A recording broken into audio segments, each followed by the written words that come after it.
Hey everyone, it's Fatima here, 26 female, and today I'm going to share with you the story of how I put my cheating husband, Carlos, in jail. Now, before we dive into the juicy details, let me give you a little background. You see, in the past, my ex-lovers would label me as crazy because of my antics. But here's the thing, they conveniently forgot to mention the things that they did to push me to that point. It's like they expected me to sit back and accept their betrayal without any consequences. Whenever I found out about their infidelity, my initial reaction would be to seek revenge. And let me tell you, I get pretty creative with it. I would cheat back, embarrass them in public, and even expose their secrets to their friends and family. But here's the thing, none of those actions ever satisfied the deep hurt and anger I felt inside. It was like trying to put out a fire with gasoline. So what did I do?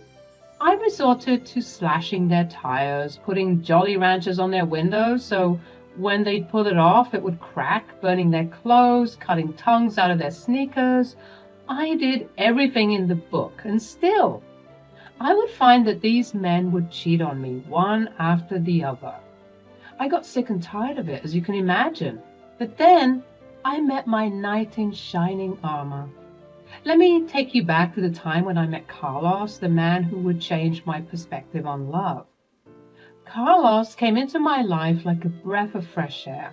He was different. He was patient, understanding, and he never made me feel like my emotions were crazy or unwarranted.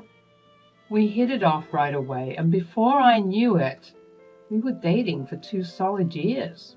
Those 2 years were filled with so much love, laughter, and support.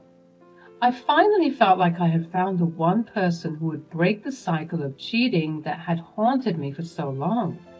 So we decided to tie the knot and make it official. Our wedding day was a beautiful celebration surrounded by our loved ones. But just when I thought I had finally escaped the clutches of infidelity, life decided to throw me another curveball. Carlos's father, James, passed away, and as we were mourning his loss, we discovered a shocking secret. It turned out that James had been having an affair with a woman named Mia. Can you believe it? It felt like déjà vu, like history was repeating itself. Needless to say, it hit our family hard. My mother-in-law, Sasha, was devastated by the revelation, and I couldn't help but feel that sinking feeling in my gut. It was like the universe was playing some cruel joke on me, constantly putting cheaters in my life, some way, somehow. As soon as the truth about James's affair came out, I knew I had to be there for my mother-in-law, Sasha.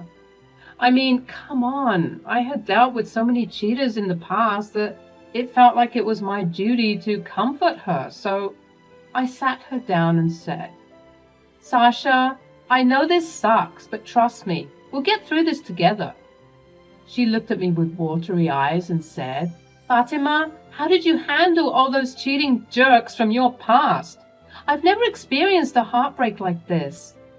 I grabbed her hand and replied, "It wasn't easy. It took time to heal. But here's the thing. Their messed up actions don't define us. We're strong, and we're going to come out even stronger from this mess." "I get you, but I just want to break something." "I understand you, trust me. If you want, you can break his things." "What?" "You can burn his clothes if you want to. Do something, anything that will make you feel better." "I never thought that would make me feel better, but the thought of it is already exciting." "Oh, honey, wait till I tell you about the golf clubs. Those bad boys pack a hit." We spent hours just pouring our hearts out to each other, sharing stories of heartbreak, anger, and resilience.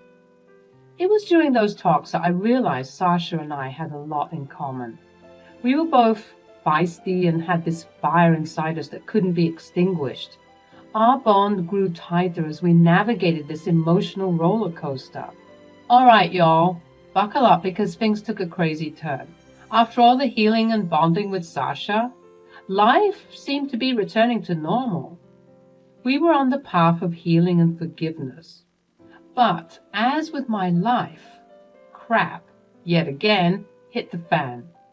It was a regular day, just doing some laundry, minding my own business, and that's when I saw it. A freaking lipstick stain on Carlos's collar. I swear my heart stopped for a moment. I knew deep down that he must have been cheating on me. Years of experience taught me that after all.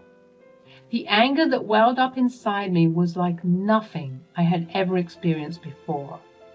I stormed into the living room, holding the stained shirt in my hand, ready to unleash my fury. Carlos looked at me confused and said, "What's going on, babe?" I could barely control my rage. I shouted, "Don't play dumb, Carlos. I found this lipstick stain on your collar. Are you cheating on me?" He looked shocked and denied it, saying it must have been some mistake. But my gut told me otherwise. The betrayal I felt at that moment was crushing. I couldn't believe that the man I thought was different, who showed me love and kindness, could be capable of such deceit. I couldn't contain my anger. I told him to get out, and after some minutes of arguing, he left. I started breaking things in the room, letting out my frustration, and then I did something I never thought I would do. I called Sasha and spilled the beans. I told her about Carlos's infidelity, emphasizing that the apple didn't fall far from the tree. Sasha was devastated to hear this. She had been through her share of pain and betrayal, and now her son was following in his father's footsteps.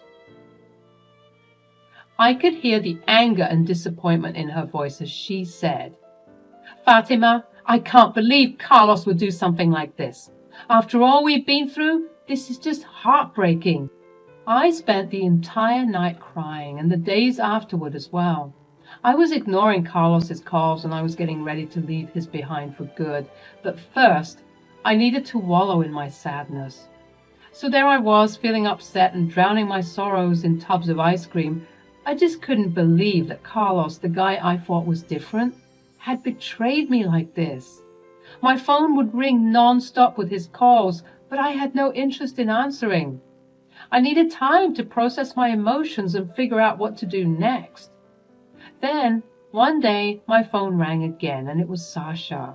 It was ironic being comforted by the mother of the man who broke my heart, but I welcomed any comfort regardless of where it was coming from. She sounded concerned and caring, telling me that Carlos deeply regretted his actions and wanted to come back home. I wanted to shut her down, to tell her that he didn't deserve my forgiveness, but she pleaded with me, speaking from a place of maternal love and understanding. "Sasha, I don't know if I can do it. He promised me he'd never hurt me, and yet here we are again." Sasha's voice softened, and she spoke with a wisdom that only comes with experience. "Fatima, my dear, life is too short to hold on to anger and resentment. If James was still here, I'd give anything to have the chance to rebuild our relationship, to start anew. Forgiveness is a gift, and you have the power to mend what's broken. Don't waste it." Her words resonated with me. Despite the pain I felt, I couldn't deny that life was unpredictable. Tomorrow wasn't promised, and I didn't want to spend my days consumed by bitterness. Sasha's plea touched my heart, reminding me that love and forgiveness had the power to heal even the deepest wounds. With a deep sigh, I finally spoke, my voice laced with vulnerability. "Okay, Sasha. Tell Carlos to come home. We have a lot to talk about, and I hope he's ready to face the consequences of his actions." Sasha sounded relieved, grateful that I was giving Carlos a chance. "Thank you, Fatima. You're a strong woman, and I believe in both of you. Love can conquer even the toughest challenges if you're willing to work through it." After that call, I wiped away my tears and took a deep breath. It was time to face Carlos, to have an honest conversation and see if our love could withstand this storm. Forgiving him didn't mean forgetting or excusing what he did, but it meant giving ourselves a chance to heal and rebuild trust. So Carlos came back home and we sat down to have a serious conversation. I looked into his eyes, searching for any sign of sincerity and remorse. He admitted his mistake, confessing that it was a one-time thing and that he deeply regretted it. He promised me that it would never happen again. I didn't know whether to believe him or not. The trust had been shattered and rebuilding it wasn't going to be easy. But I also remembered the love we had shared, the good times we had experienced together. I knew deep down that I still cared for him and wanted to find a way to move forward. With a heavy heart, I decided to give our relationship another chance. We both knew that it wouldn't be smooth sailing from there. Rebuilding trust takes time and effort, and we were ready to put in the work. So a month passed and things appeared to be getting better between Carlos and me, but deep down I knew that I couldn't just blindly trust him again. I had my doubts and wanted to ensure that he was keeping true to his word of loyalty. That's when I decided to take matters into my own hands. Without Carlos knowing, I installed some security cameras around the house. It may sound a bit sneaky, but I needed to protect myself and make sure I wasn't being fooled again. One day, while I was at work, the thought crossed my mind to check the security footage. It had become a routine for me, a way to ease my worries and keep a watchful eye. Little did I know that what I was about to see would shatter any glimmer of hope I had left. As I scanned through the footage, my heart sank. There he was, Carlos with another woman. But what struck me even more was the familiarity she had with our home. It was as if she had been there before, effortlessly moving around, knowing where everything belonged. The sight infuriated me to the core. "Babe, do you want a drink?" "Yeah, sure, thanks." Anyone watching this would think that this was any other old random couple doing a couple of things, but that was my husband. I continued watching, unable to tear my eyes away from the painful truth unfolding before me. They were getting too close for comfort, engaging in intimate gestures that should have been reserved for me alone. The betrayal cut deep, stirring up a mix of anger, sadness, and disbelief. At that moment, I wanted to set fire to the whole building. The rage inside me was consuming, fueling a desire for revenge. But I knew deep down that I couldn't let myself succumb to that darkness. I had to stay composed and find a different approach to hurting Carlos the way he hurt me. I didn't know what else to do, and I didn't want any innocent bystanders in the office incurring my fury, so I did something that I've been doing for a while now. I called Sasha. I was desperate to share the heartbreaking truth with her. As the words spilled out of my mouth, I could sense the shock and devastation in her voice. She was feeling what I felt, and I knew she understood the depth of the pain I was experiencing.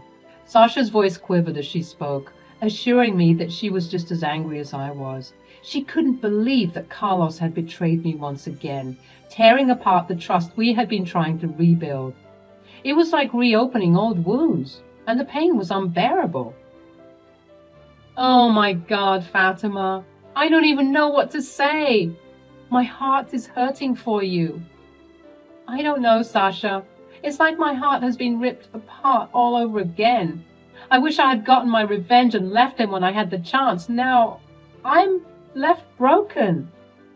Sasha's voice quivered as she spoke, assuring me that she was just as angry as I was. She couldn't believe that Carlos had betrayed me once again, tearing apart the trust we had been trying to rebuild. It was like reopening old wounds, and the pain was unbearable. "Fatima, I'm so sorry. This is devastating. You didn't deserve any of this. I can't believe he would hurt you like this again, after everything. Inexcusable. It feels like a nightmare I can't wake up from. I trusted him, and he shattered that trust all over again." In a voice filled with sorrow, Sasha apologized profusely. She was sorry for everything I had been through, for the pain Carlos had inflicted upon me. She was even sorry for telling me to take the high road. She concluded that she no longer trusted men, not even her own flesh and blood. The depth of her anger resonated with me, and I found solace in knowing that I wasn't alone. Thank you, Sasha. Your support means everything to me. I don't know how I would get through this without you. As the conversation continued, I confided in Sasha, sharing my thoughts and desires for justice. I wanted to teach Carlos a lesson, to make him understand the consequences of his actions. I couldn't let him believe he could continue hurting me without any repercussions. We can't let him get away with this. Together, we will make sure he faces the consequences. Oh my God, Sasha, I'm sorry to say this, but I might murder your son. I can't deal with the cheating anymore. Fatima, trust me on this one. Don't do anything. What? How can you tell me that? I need my justice. And you'll get your justice, dear. Don't you worry. Just trust me. She told me her plan, and after hearing her out, I decided to comply. I realized that she was a savage. Her plan for revenge was so crazy, and if we managed to pull it off, it would sufficiently satisfy me. As I hung up the phone, a mix of emotions swirled within me. Anger, sadness, and determination merged into a single force, propelling me forward. I knew that I couldn't let Carlos get away with his actions. It was time to take matters into my own hands and make him face the consequences. I left work early, allowing Sasha's plan to be set in motion. When I arrived in my neighborhood, I deliberately parked near a nearby park, allowing me full viewing access to witness what was about to happen. I waited for a couple more minutes, and then I heard the beautiful sound of police sirens. That was it. I watched as the police stormed my house, breaking down the front door, and only moments later dragging out both Carlos and his mistress. As the police arrested Carlos and his mistress, the onlookers whispered and stared, creating a scene that neither of them could escape. I sat in my car, watching it all unfold, a mix of emotions running through me. Part of me felt a sense of satisfaction, knowing that justice was being served, but another part of me couldn't help but feel a pang of sadness for the end of our once promising relationship. The police escorted them into separate cars, and they were screaming and shouting the entire time, saying that they didn't do anything, and soon enough the street returned to its usual calm. I took a deep breath and stepped out of my car, making my way towards the now broken front door of our home. It was a stark reminder of the shattered trust and the deception that had unfolded within those walls. As I walked through the debris, I couldn't shake the feeling of disappointment. I had believed in Carlos, in our marriage, and in the promise of a future together. But his actions had shattered that illusion, leaving me questioning everything I thought I knew about him. The pain weighed heavy on my heart.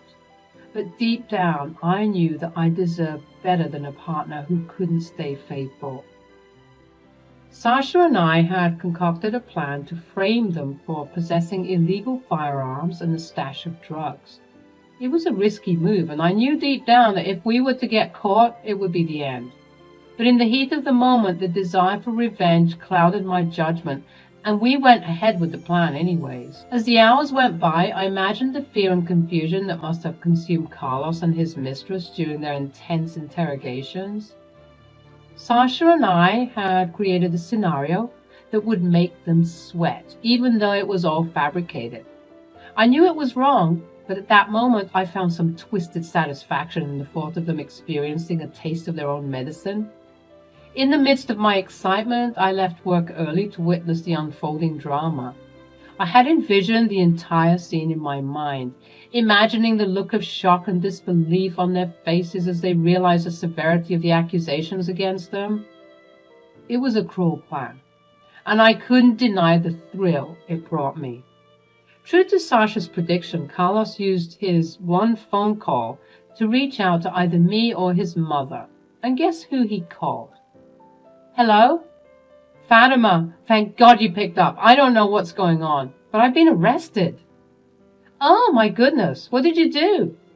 I didn't do anything. I was just at home. At home? Why weren't you at work? It doesn't matter right now. Just come get me, please. Please explain to them that we don't have any firearms or any drugs. Firearms? Drugs? What have you done, Carlos? I didn't even do anything. I was just with Avery. Avery? Who's that? I was cheating, okay? I'm so sorry, Fatima. I was with Avery, and then all of a sudden the police came and the rest is a blur.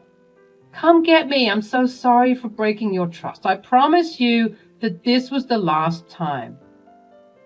I just have one question, and if you answer honestly, I'll come get you. Did you ever stop cheating? Fatima, please. Was it always her? Yes. And yes. Good luck in jail. I ended the call, leaving Carlos to face the reality of his situation.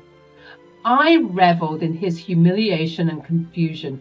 I couldn't help but laugh. I had called his mother and told her what had happened, and as much as she was sad to put her son in jail, she believed that a couple of hours in the slammer would teach him a thing or two about being a cheating dirtbag. As he was rotting in jail, I began packing my things. I thanked Sasha for all of her love and support as the days went by, and the day he returned home after being granted bail, he found an unsigned and typed note that read, "It was me all along, sweetie. I was the one who put you in jail." No doubt, he was surprised to see that he not only lost his wife, but also gained an enemy, not knowing that we were one and the same.